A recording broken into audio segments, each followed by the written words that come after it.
Pour le moment, je pense que l'œuvre est à la vigilance. Et l'œuvre, parce que lorsque vous entendez les propos de certains anciens ministres, je parle notamment du dernier cas, parce qu'il y en a tellement, Noël Lenoir, qui dit qu'il y a des millions d'Algériens en France qui circulent avec des couteaux. Voilà. Chauffe qui marche. Comment? Ah oui, est-ce que vous avez tous vos couteaux ici? Parce que sinon vous allez recevoir Noël Lenoir. Hein. Ils sont devenus malades. Cette stigmatisation, elle n'est pas anodine, elle n'est pas due au hasard. En politique, le hasard n'existe pas.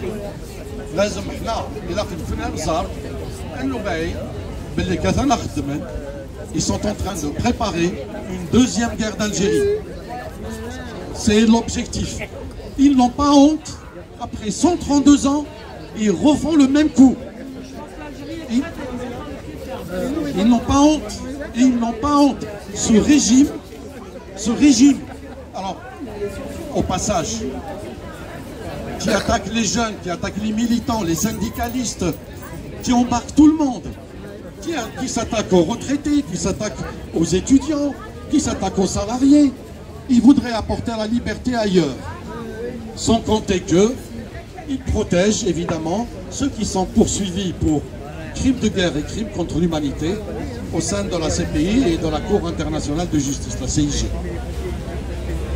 Ça fait très mal, mais on est obligé de le dire. Il faut que le peuple algérien, et il faut que tous les citoyens épris de justice sachent, que ce soit d'ailleurs en France ou ailleurs, qu'il y a en préparation une deuxième guerre d'Algérie. Et s'ils ne sont pas contents, ils n'ont qu'à nous inviter pour nous contredire sur leur plateau, y compris avec Charles Romé, s'ils veulent. Voilà. Alors, c'est important.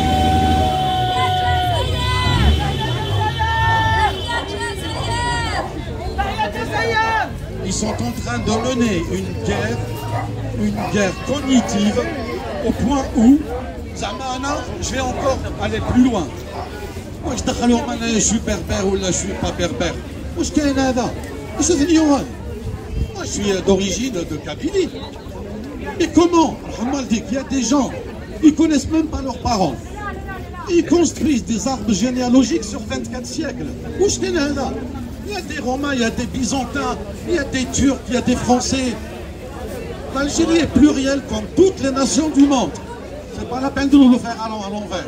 Et puis s'ils veulent s'occuper des communautés, peut-être qu'ils devraient s'occuper de la Corse, à qui on interdit la langue, la culture, qui sont dans les Corses. Je ne vais pas aller plus loin parce que c'est un terrain glissant, ou là des Basques, ou des Bretons. Là, ça ne suffit pas. Les Alsaciens, les Normands, les Bourguignons, les Catalans, qui s'occupent de ces communautés-là. Pourquoi est-ce qu'ils visent une région particulièrement? Avec évidemment, c'est vrai, ils en ont recruté pas mal de traîtres. Hein? Alors je vais vous faire une, pour ceux qui ne le savent pas, il y en a un sur lequel j'ai écrit 2 articles, qui a été considéré comme un intellectuel, un grand intellectuel, en Kabylie, celui qui a dirigé un parti politique. Vous êtes en train de filmer, j'espère que ça va passer, parce que je l'ai écrite et il n'a pas répondu. Et maintenant, peut-être que par l'image, par la vidéo, les gens ils vont le savoir. Donc ils vont lui poser la question. C'est un gars qui s'appelle Saïd Sadi. Voilà. Les gens, ce qu'on appelle en Algérie, on l'appelle Saïd Samdi. Alors, j'ai écrit 2 articles sur lui. Et j'ai écrit que ce gars-là qui se dit kabyle, c'était pour, en fait, dénoncer l'instrumentalisation de la culture en politique. Il n'est pas kabyle. Alors je le dis, il n'est pas kabyle. Non, mais ce n'est pas le problème. Non, ce n'est pas le problème.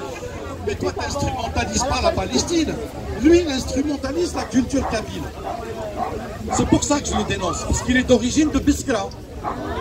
Il est originaire de Biskra. Et le gars a vécu depuis les années 80 sous la coupe. Il s'est couvert de la culture kabyle. Avec le folklore. Alors en kabyle, on dit pour que les gens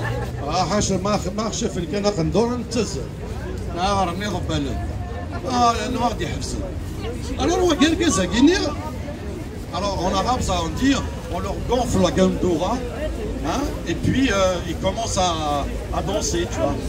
Dès qu'on leur gonfle la gandoura, je le dis en kabyle, pourquoi?